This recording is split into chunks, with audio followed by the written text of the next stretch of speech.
Assalamu alaikum. Ramadan Mubarak. Ladies and gentlemen, as Muslims across the United Kingdom and the Commonwealth begin preparations to celebrate Eid after fasting for the holy month of Ramadan, I just wanted to convey my heartfelt best wishes to all who celebrate this festival and to tell you just how much my wife and I are thinking of you at this special time of year. Lovely. In fact, he's done a couple of Ramadan messages. The Quran says, God does not burden any soul with more than it can bear. We hope that you have a blessed and fulfilling Ramadan. Peace be upon you all. Ramadan Mubarak.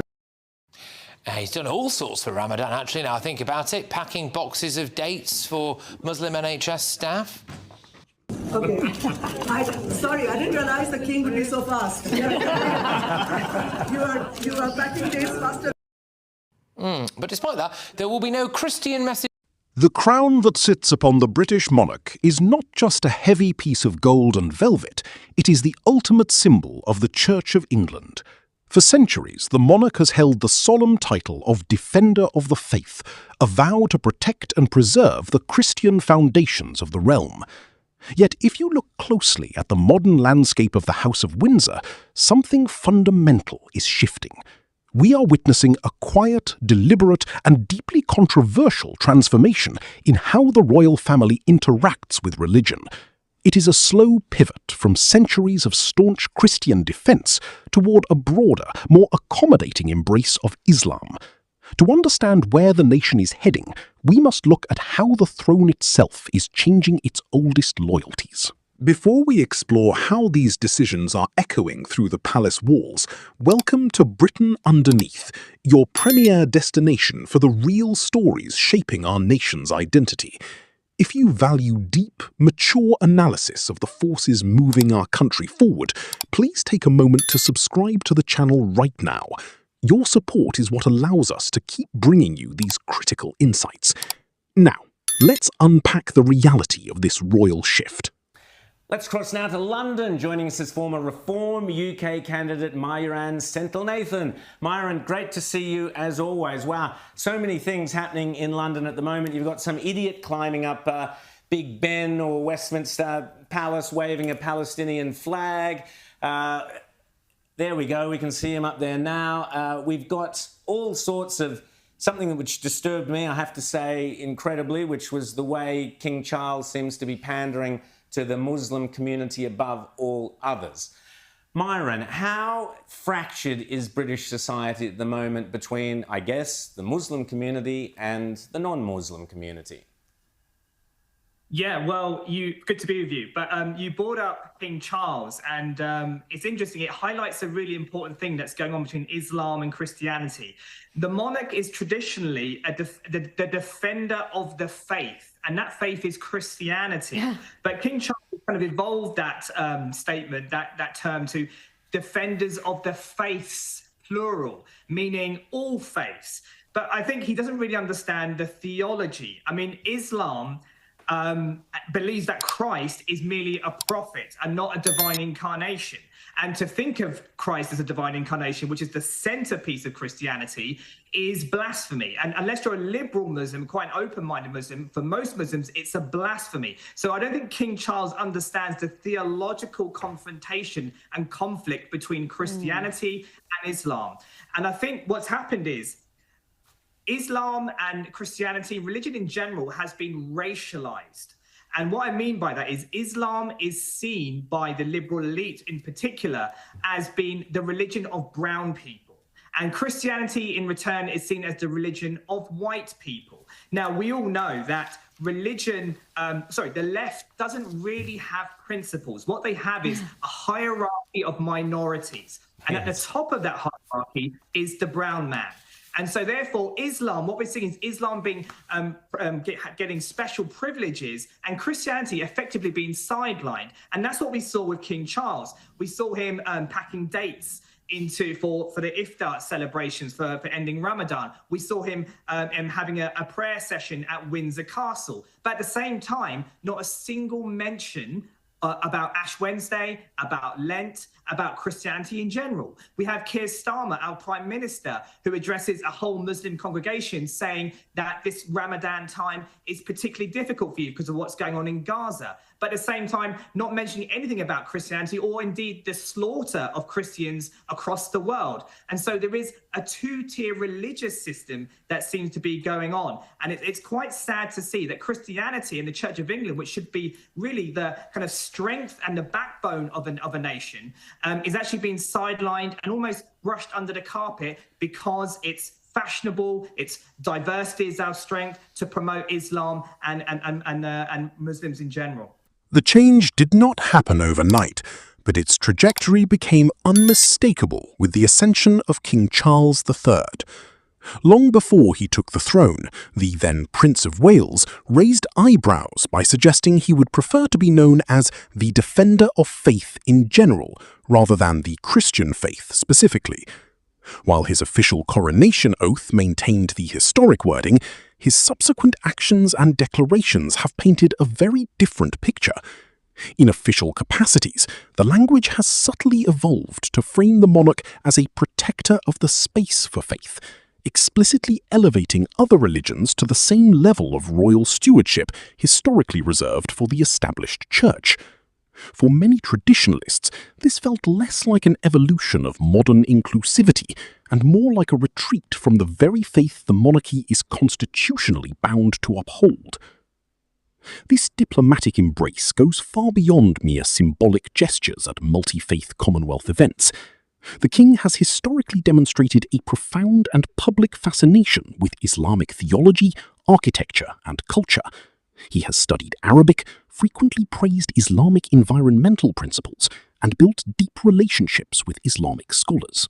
They are trying to convert. The idea is to turn this into a Muslim country. I think gradually, unless something drastic happens, that probably will happen. That's the historic precedent, and this is one of the ways that it begins to happen. I want to talk about Islam, Muslims. They were praying in Trafalgar Square recently in this kind of mass Muslim prayer, and this caused some controversy. Conservative members of parliament were criticising it. Kemi Badenoch stood by this member of parliament. What's your thoughts? Is this kind of trying to dominate England, or is this just an expression of religious freedom? It's sort of both, and it's something really difficult for us to handle now, because I think we like the idea that we can have some religious celebrations in public, Christianity, Judaism, Hinduism, and all those things. There is a difference with Islam, because they do these big displays. We've seen them around the world. We've seen them take over New York, Times Square, and we're seeing this more and more. I think it's very hard now to argue that it's anything but an act of dominance. I don't imagine that each individual person out praying is seeing it that way, but as a group, that is how it comes across, and I think that's what's important here. Ultimately, a Muslim can pray at home. A Muslim can pray in the mosque. There are plenty of mosques. We have countless churches that have just been converted into mosques. This is also happening to synagogues.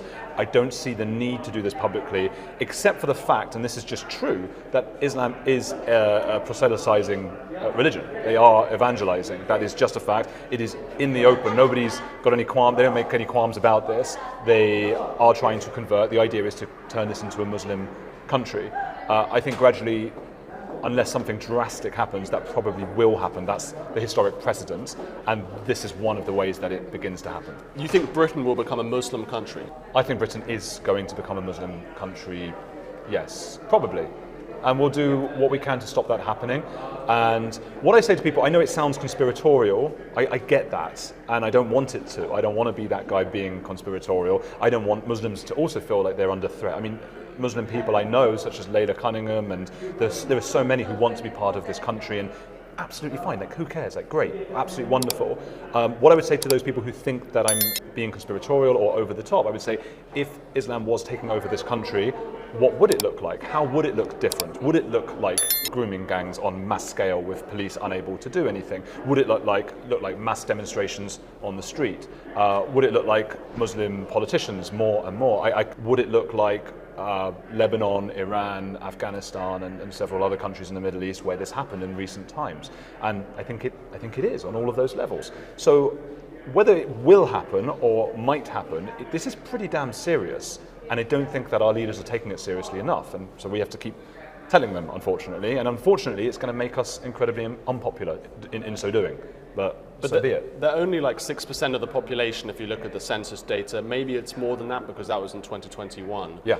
And with the grooming gangs thing, I mean, that was a very particular sect of Pakistani, really largely Pakistani men doing that, not necessarily all Muslims from Indonesia or other places. So, while appreciating other cultures is standard practice for a modern state leader, critics argue that the palace has crossed a line from diplomatic respect into an active patronization that eclipses the monarchy's domestic duties. While the pews of historic British churches grow quieter, royal support for Islamic institutions, cultural centres and community initiatives has become highly visible. It raises a fascinating, if uncomfortable, question for the British public. Is the Crown still fully invested in defending its own traditional heritage? If you are finding this breakdown valuable and want to stay informed on the quiet shifts altering the fabric of our institutions, please hit that subscribe button. It takes just a second, but it directly helps Britain Underneath grow and continue producing this level of serious, uncompromised commentary. The implications of this shift extend far beyond palace protocol. The British monarchy derives its legitimacy from tradition and its deep-rooted connection to the history of the realm. When the head of that monarchy begins to look outward, favouring a globalist, multi-faith approach over the specific protection of Christian heritage, it creates a cultural vacuum. There is a growing perception that while traditional expressions of British faith are met with polite indifference or bureaucratic restrictions in the public square, Islamic traditions are granted unprecedented protection and royal validation. This perceived double standard has caused quiet discomfort among those who believe the Crown should be the ultimate bulwark for the nation's foundational values. As we look to the future, the actions of the royal family will undoubtedly continue to set the tone for the rest of the country. Whether this gradual pivot is viewed as a necessary modernization or a profound betrayal of a coronation vow depends entirely on where you stand. One thing is certain: the relationship between the Crown and the altar is no longer what it used to be. Thank you for watching till the end. Take a breath, reflect on these changes, and stay informed about the real forces shaping our society. Please subscribe to Britain to ensure you never miss our upcoming deep dives, and we look forward to welcoming you back for our next video.